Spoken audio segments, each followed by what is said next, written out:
கேட்டதும் ஏரோது மன்னன் மனம் கலங்கியது. அவனோடு சேர்ந்து எருசலேம் முழுவதும் கலங்கிற்று.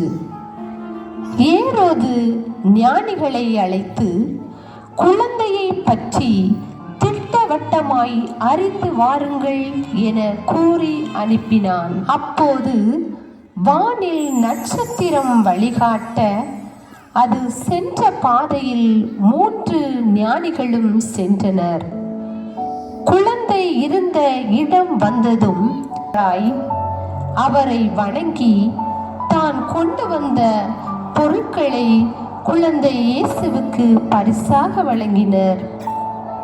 கனவில் எச்சரிக்கப்பட்டதால் வேறு வழியின்றி திரும்பி சென்றனர். குழந்தைகளா, இங்க வாங்க, சாண்டா கிளாஸ் வந்திருக்கேன். கிறிஸ்துமஸ் நல் வாழ்த்துக்கள். பனிப்பட பாதையிலே ஒரு குதிரை வண்டியிலே வயல்களை கடந்து சென்றோம்.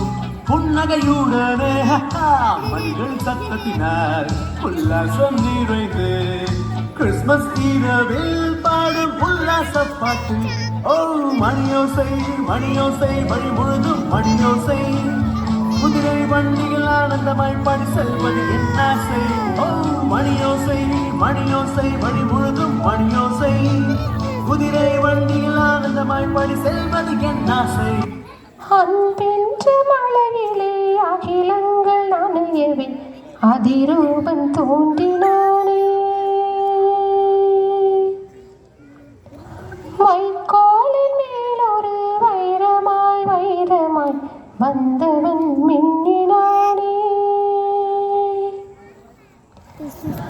புதிதாக பிறந்துள்ள இயேசு பாலனுக்கு நாம் கொடுக்க போகும் கிறிஸ்துமஸ் பரிசு என்ன தெரியுமா?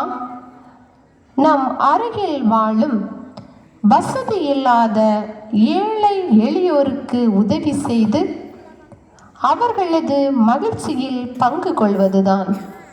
ஆக நல்ல எண்ணங்களே பிற்காலத்தில் நற்கனிகளை தரும் மரங்களாக மாறிவிடும் என்பதை உணர்ந்தவர்களாய் பகிர்ந்து வாழ்வோம், பரிவினை காட்டுவோம், அன்பினை பொழிவோம், ஆடம்பரம் தவிர்ப்போம், தன்னலம் ஒழிப்போம், பிறர் நலம் பேணுவோம்.